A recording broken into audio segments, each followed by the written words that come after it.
Hello, welcome to another SonicLAB. This is a bit different because I'm here in the studio in Bath and Gaz is there in the studio in Bristol. How are you doing, Gaz? Hello, I'm good, thank you very much. Yeah. Well, you're probably wondering what we're doing. Actually, we're going to be looking at the Roland MC-707, which is their new Groovebox. It was out last year. Also a bit about the MC-101. And Gaz has a unit there in his Bristol studio, and I have a unit here in my Bath studio. So normally we do a twos up. So this is virtual, right? Yes, and one of the reasons we're looking at this is that since it's come out, it's received some significant updates. So it's on now version 1.5. So it really necessitated a good look because it's kind of reached a point of maturity now. So So what is the MC-707? We'll start with the 707. MC-707 is a Zen Core synth engine with up to 128 voices, depending on the complexity of each patch, but that should keep you going. We've got 8 sequencer tracks, which can be drum tracks, tone tracks, and also looper tracks, or they call them looper tracks. Each of the MIDI patterns effectively can be 128 steps each. They also can communicate with the outside world, so you could use this as a recording kind of device. And we've got this LCD screen here, Gaz.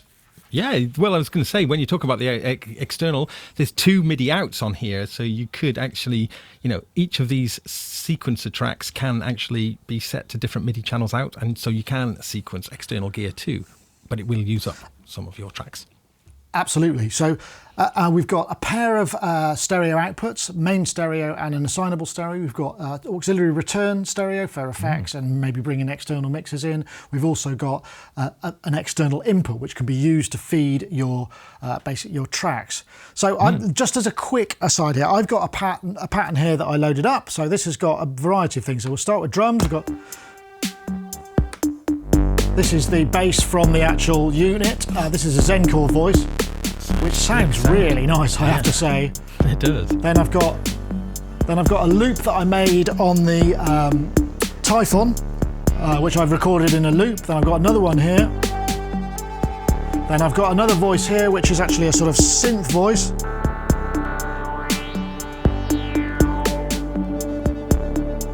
And then I'm going to move to another clip because I've got scenes.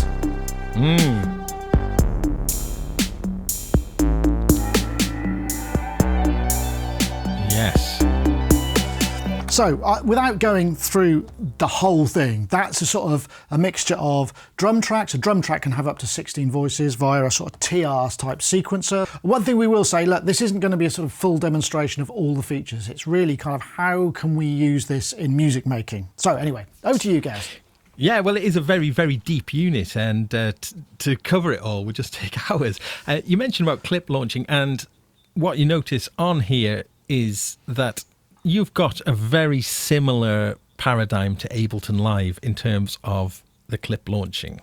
So anyone who's familiar with that will be instantly at home with this. And I think it's quite funny in a way, because you've got the 8 tracks, it's almost like an Ableton Live Lite simulator.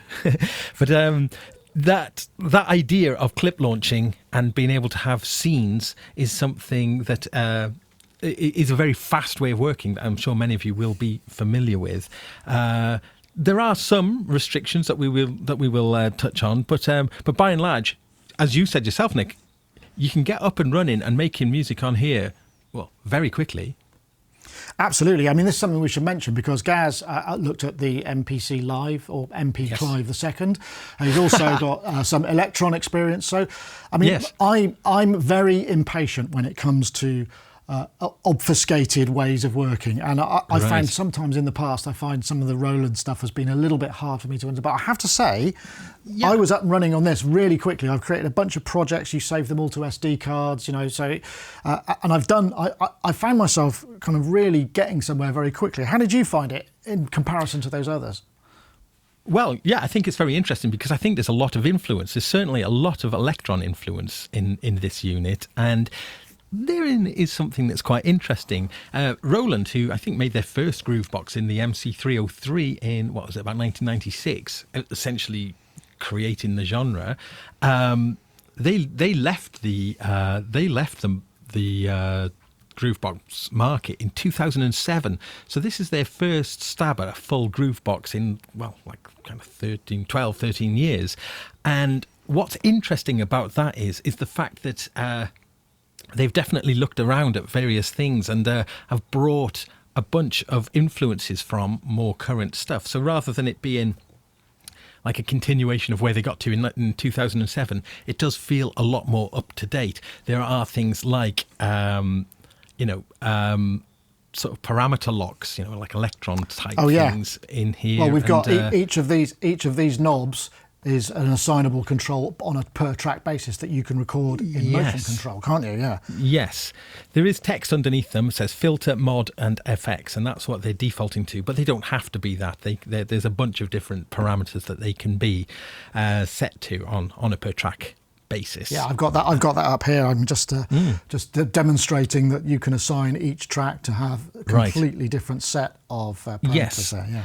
Now, the parameters that those can be assigned to, though, is not the full story in terms of what each track can be. And in fact, that's probably a good reason now to look at the Zen Core engine.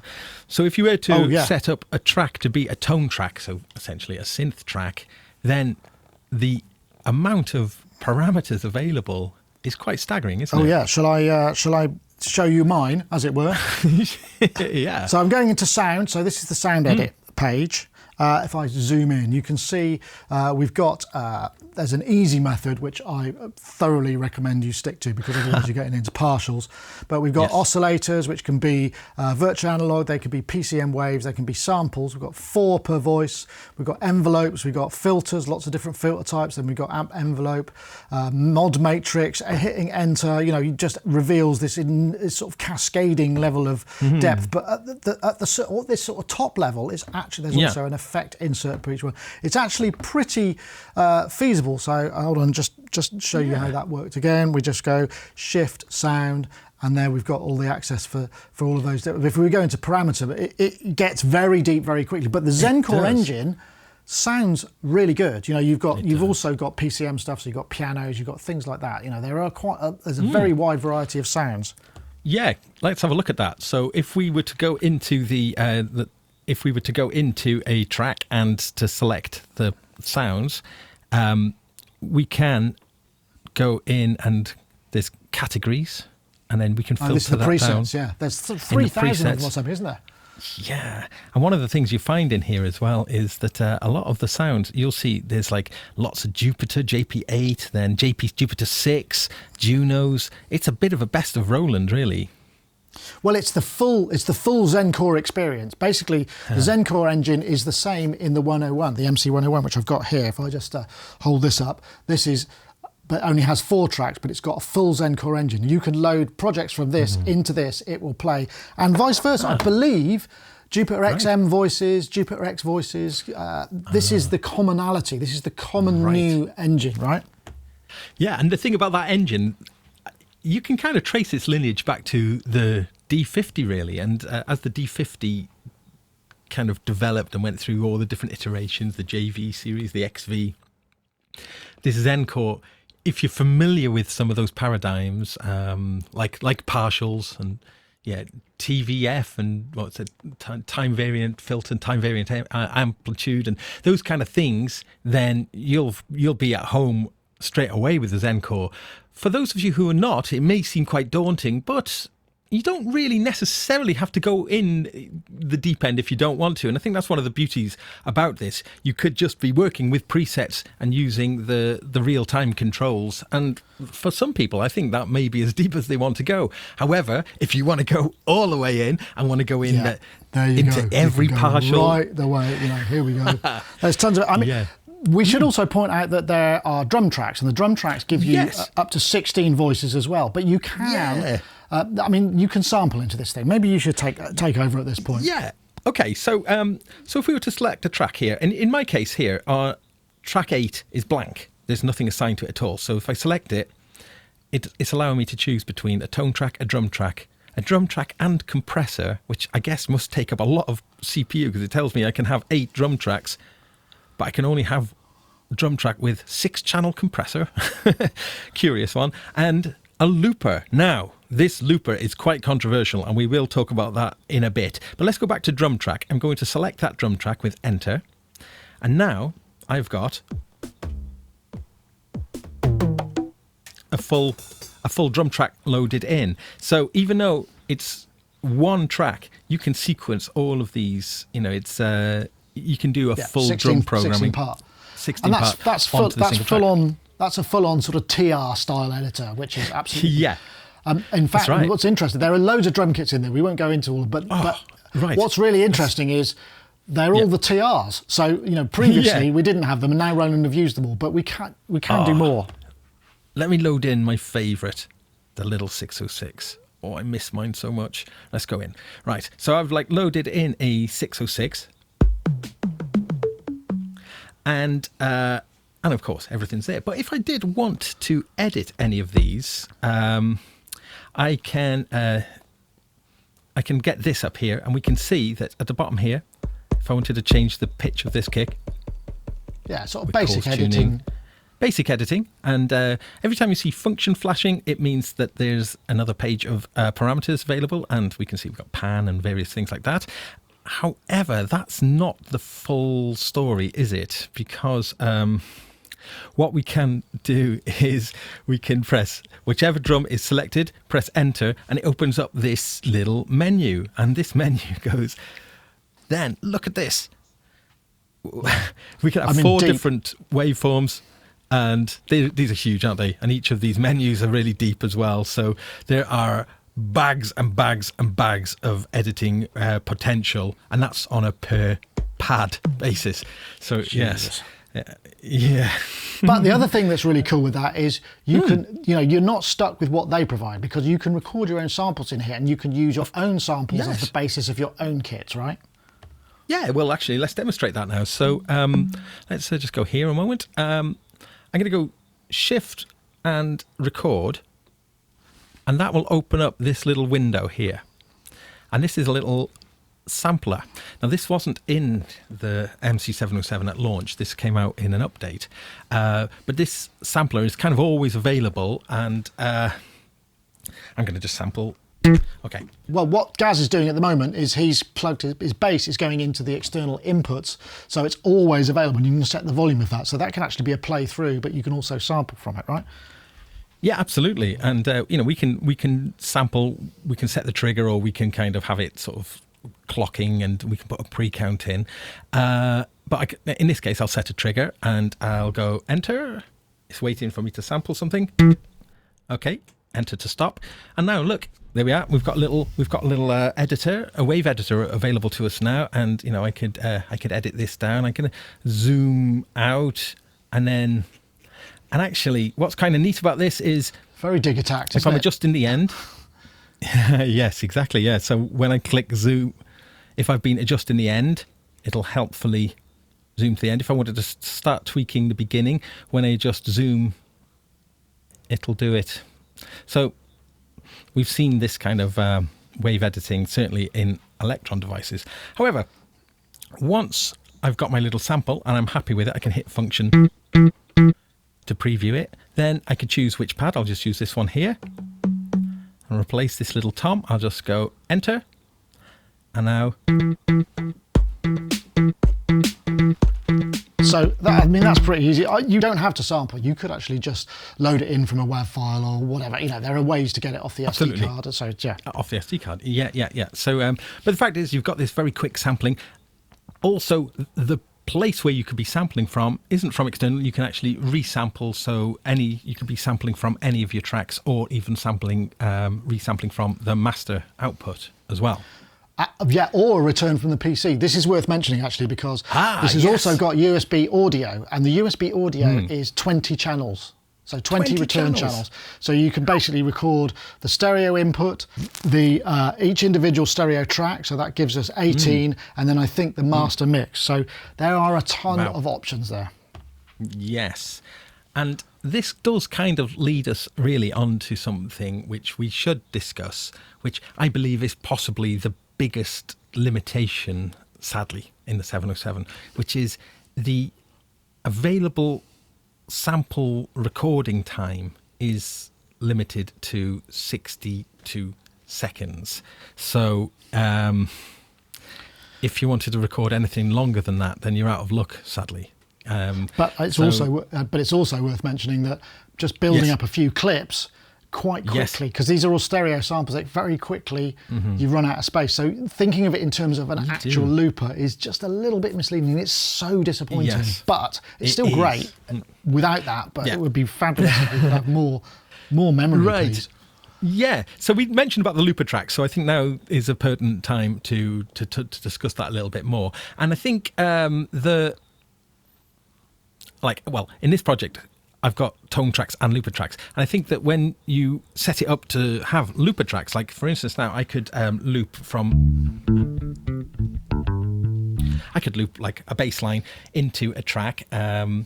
If we decide that a track is a looper track, I would just navigate to an empty clip slot. If the track is playing, just bring that down a little bit. And I'll just sort of like, if I wanted to just put some bass in here.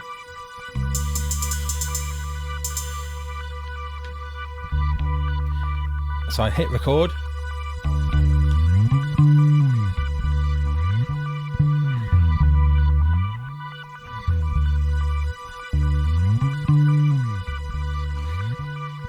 So it's like a looper, but what you can't overdub. You can't overdub onto it. So if I wanted to overdub, I'd have to do that onto another track, and then I'll navigate down onto this track here, and I'll go. Let's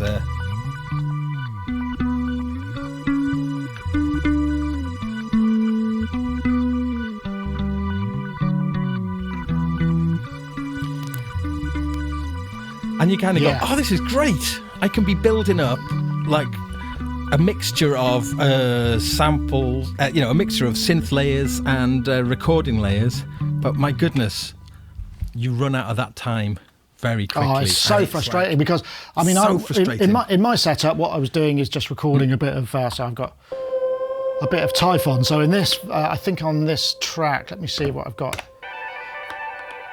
I've got this, and then on this clip, I've got.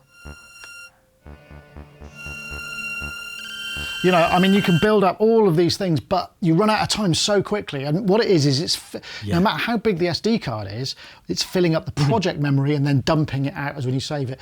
And if this had more record time, I mean, it would just be, it would be a completely brilliant. I mean, it's pretty good, but it would be brilliant. Yeah. I mean, sadly for me, this is a little bit of the deal breaker, really, because I thought, this could be the absolute epicenter of our hardware production rig, and it really nearly is. It's just that limitation, I think, is just a shame. However, though, when you do have something recorded like these loops, you can save them to the SD card, thus freeing up the available sample time again.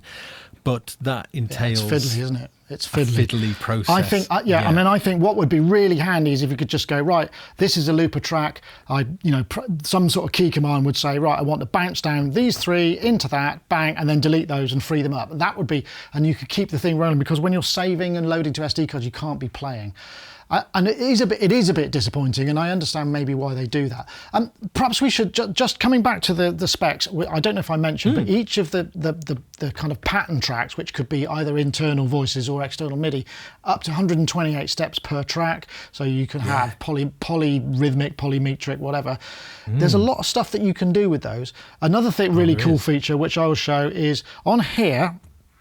I've got this track set to 16, which means the MIDI channel 16 I've assigned to basically voice the active track. So in this one, that's my drums. In this one, it's my bass. So I can, but just by selecting the active track, and it won't work for looper tracks, I can very easily, essentially kind of, just go, I want to record this track, I want to record this track from an external keyboard or using the pad. That's a really brilliant workflow, actually, I have to say. So by the same token, I can use this really as a multi-timbral sound source, and I think that's actually a really brilliant thing, given how sophisticated the engine is. So I've actually got the industrial radio MIDI bass here now. I can output each of the strings on a separate MIDI channel. So so in the case here, I can...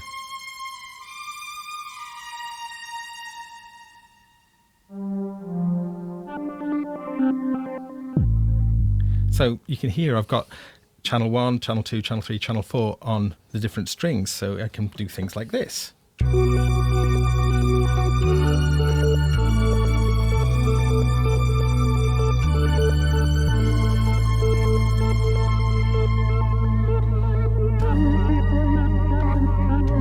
So essentially using it as a multi-timbral sound source. I mean, one thing that it's worth mentioning, unfortunately, it's not possible to record on more than one track at a time, because then you could record that whole thing. I suppose you could record that as an audio clip, as a mix down, I suppose, couldn't you? But that's, you can't record separate. That's right, because when you're using, essentially the select is doing two things at the same time. It's selecting a track and it's essentially arming that track. I don't think there's any way to multi-select. I suppose what you could do is just run the whole thing USB into your DAW and record each either the mix down or whatever, so you could do it that way. But yeah. So also, we do have the MC-101 here, which is kind of a cut-down version of this guy, and that gives you up to 4 tracks, but it's also got the full Zen Core engine.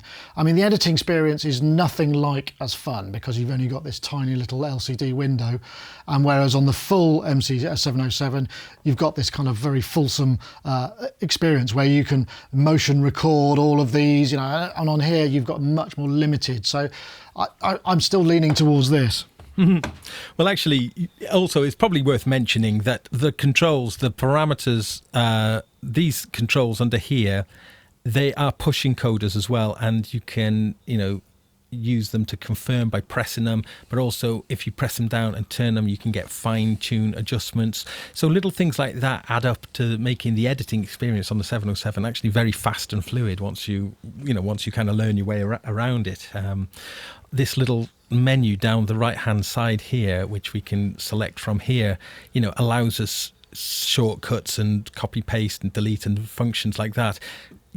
When you get used to this, it's actually super fast to kind of navigate, and I think that's one of the great strengths of this, is that there's a lot of thought has gone into this. However, there is one thing that does frustrate me slightly, and what that is that the shift button, which is up here, all the way up here, it would be nice if you had one down here, because you have to press shift and to access lots of it, and that necessitates 2 hands. If you were playing with your keyboard on, in my case, my MIDI bass back here, having to come over here, it's a bit of a shame. I would love to have a shift. That makes a lot of sense, actually. That does make a lot of sense. On the subject of clips, we should mention that you can recall scenes using this side, but there's also the scene buttons here. You get up to 8 scenes, so you can press play and it will play one scene and then go to the next. And we've got basically there's 128 clips, more than 8 scenes on it. So there are 16 per track. So it's really quick to kind of recall entire settings, but you can store different combinations of the clips here, right, Gaz? That's absolutely right. So I could just navigate around here and say I wanted, with the cursors, I could choose this one. There's other ways of doing clip selection, which I'll show you in a moment. I can pick this one, and you can see the sort of the highlighted clips there. Then when I go back out here, I can do a long press. I can press here, select a bank. I'm going to go press and hold 1, and I've saved it. Press and hold 2, store scene in here. I could store it in these different ones here. And look, when I press scene, it says select bank. So I can select bank 1, and then you can have 8 banks, and inside the banks we can then store. So you can have multiple banks of 8. So that could actually be. And scenes, I think scenes will store things like drum mutes, track mutes, because you've got all of that capability in here.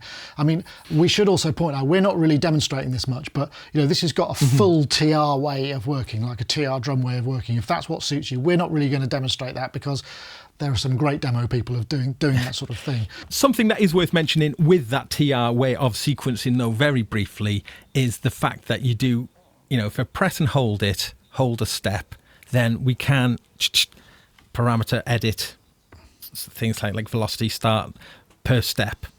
So you've got a... Oh yeah, I've got that here. There you go. You can see. Like a parameter. So that's per step. So I've got that one. Or this step. Yeah, absolutely.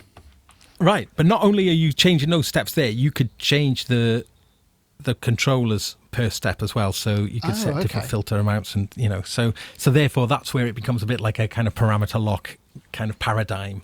And again, this is an indicator that Roland have really been paying attention to what's been going on, and that this isn't like a continuation of where the 2007 Groovebox goes. In fact, it doesn't have a lot in common with those older Grooveboxes. It really does feel like an up-to-date unit indeed.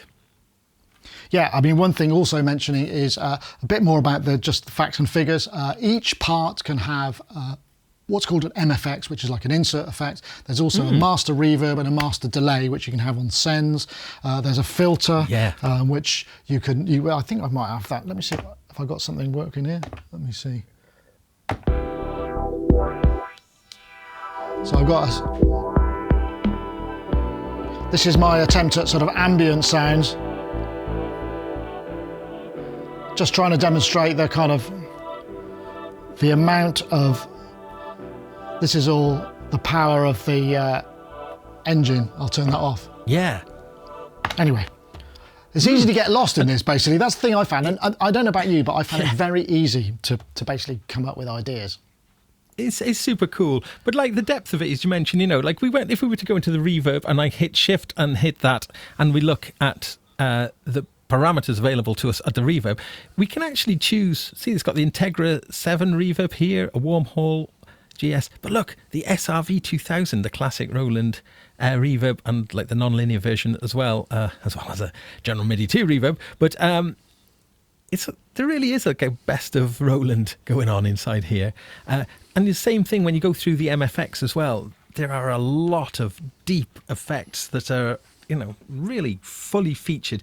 Typically on Grooveboxes, you'd have a single reverb control and maybe decay or something like that. But so to see a much deeper array of parameters available is very impressive, especially at this price point. Yeah, I mean, I think what we can safely say is, for me, it's almost the dream machine. I mean, I require longer looping. I would like to be able to overdub loops. I'd be able to have much longer loop time. Then it would be almost perfect. If that's not so important, then, perhaps... Right. Yeah.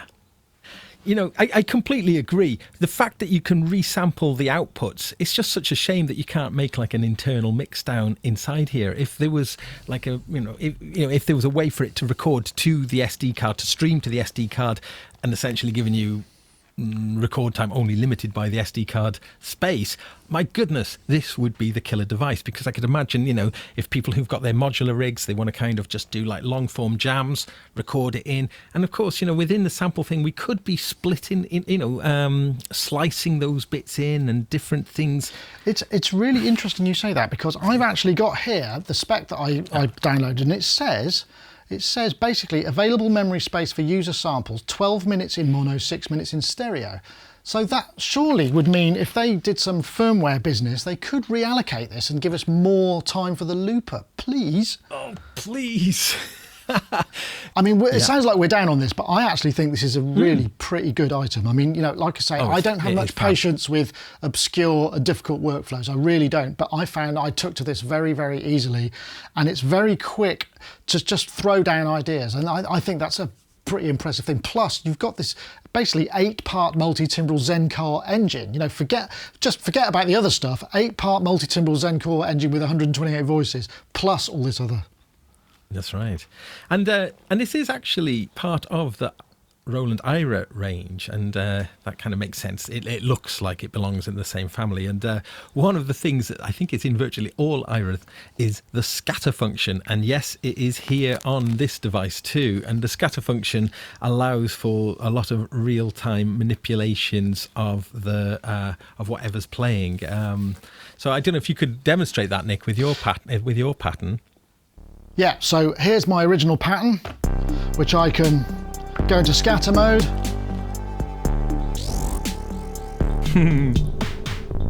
Yeah. So we got all these kind of mad.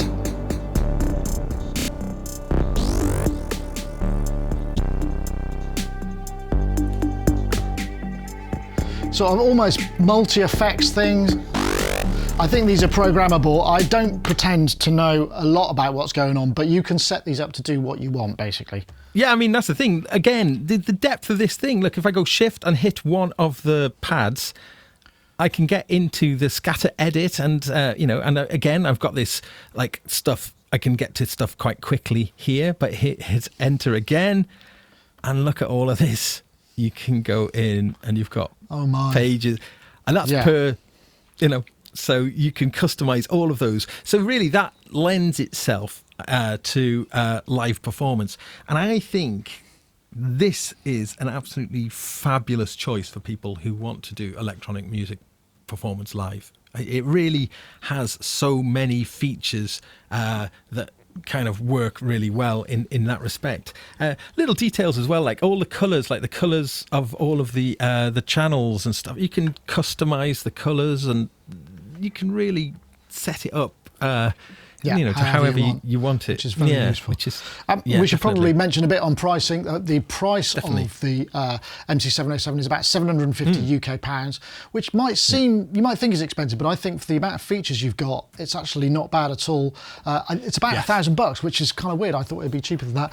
The MC-101, which again has the same Zen Core engine, but only 4 capable tracks, but you can move projects between these two guys and it'll load the same synth voices. This one is about £399 UK. Operate will, and it's also battery powered as well if you want it to be. I personally, this is just the editing is a bit too difficult on this one. I think the 707 is the sweet spot for me. Yeah, and I think price wise, I think it's bang on. I think for the money, I think you get a terrific professional and performable unit. We talked about the build quality. For me, the build quality is absolutely fine. It feels sturdy. It feels reliable. I don't have any issues regarding that. Everything feels sort of positive and fluid as well. And just being able to just yank all your faders down in an emergency.